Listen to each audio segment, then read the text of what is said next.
Hey guys, it's Steve Frame, and in this video I'm going to try to show you INFO605 in a nutshell. One of the things I like about this course is basically that it tells a story of sorts and follows a fairly linear progression from requirements gathering and analysis through the creation of entity relationship diagrams that model the data that you're trying to capture in a database, and then through to the actual implementation, creating a set of tables that can store the data you've modeled in your entity relationship diagram, and then adding data to those tables and manipulating that data, reporting on it, etc. So as I said, there's a fairly stepwise progression through a logically connected series of activities that takes you all the way from an initial vision for the sort of data you might want to manage all the way through a database that embodies that data and allows you to manipulate it appropriately. What I'm trying to do here is give you the 10,000 foot overview of how all those things fit together. I have a fairly strong belief that seeing roughly where you're going is a great way to help you get there. And so I just want to gesture towards what the process looks like in total. As we move throughout the term, we're going to, as you can see from the syllabus, break up particular weeks, isolate certain concepts such as the creation of entity relationship diagrams, and explore those in great detail. But as we do that, I'd like you to have some idea of the overall roadmap in mind, and through this video I hope to paint some picture of what that roadmap is in a visual way that hopefully will be easy to understand and remember. I'm basically going to take a data management example, which I'll go into it in more detail in a second, and walk you through all the phases I just described. We'll look at a requirements document that has sort of a narrative description of the data we want to capture. We're going to build an entity relationship diagram that models that data, and then we're going to turn that entity relationship diagram into a concrete working database.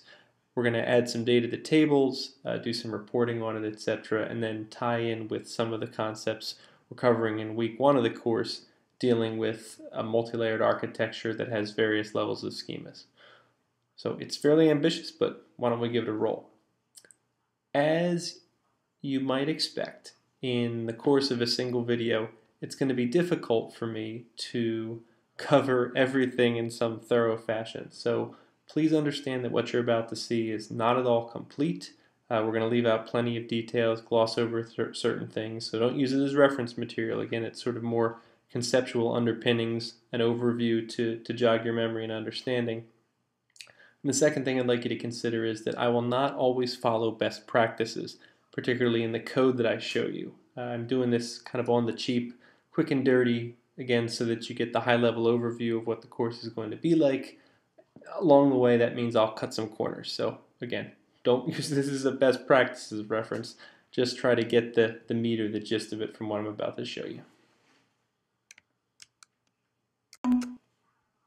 Okay, let's begin with a requirement statement of sorts, or a problem we want to solve. I've written out a document that describes these, and I'll talk through them as we read through them together. So let's imagine that I'm a person with a fairly elaborate library, and my friends like to borrow my books.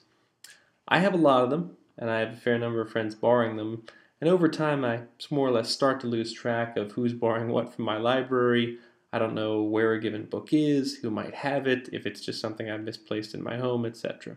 So I would like to have some electronic brain, if you will, that helps me remember these things, and a database is a good candidate for performing that function.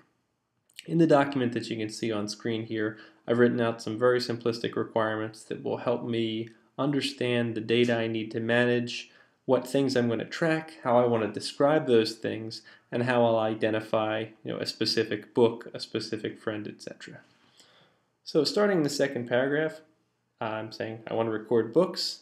For each book, I want to record its title and whether or not it's hardcover or softcover.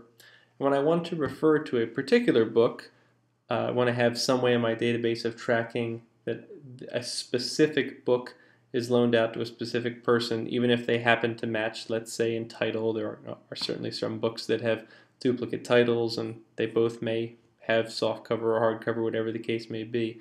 But the unique identifier that will always allow me to know that I'm talking about one specific book is the ISBN number. This model assumes, of course, that I don't have multiple copies of a book with the same ISBN.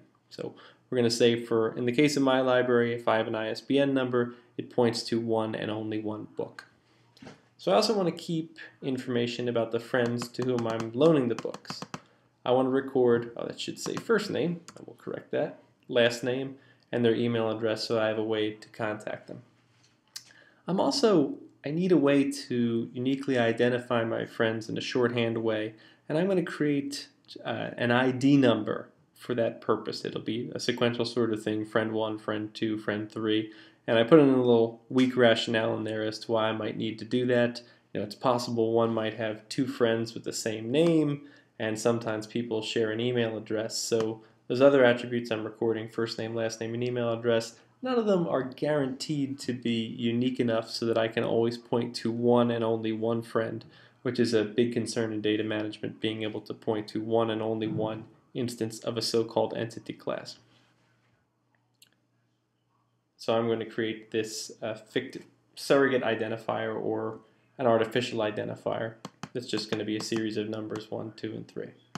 So how are friends connected to books? I'm going to say that any given friend can borrow many books. And I also want to record the history of borrowing. So my database is not only going to be a snapshot of where the books happen to be at any given point. That's one option. It's also going to show me what has happened in the past. Who borrowed a certain book in the past, how many times has a given book been borrowed, etc., who took it out, those sorts of things. So because of this, each book could be borrowed by multiple friends, but not all at the same time. They'll do it one after each other. Every time I loan out a book, I want to record a couple of things. I want to record, of course, what book it was, to whom it went, and then I want to record the date it was borrowed and the date that it was returned.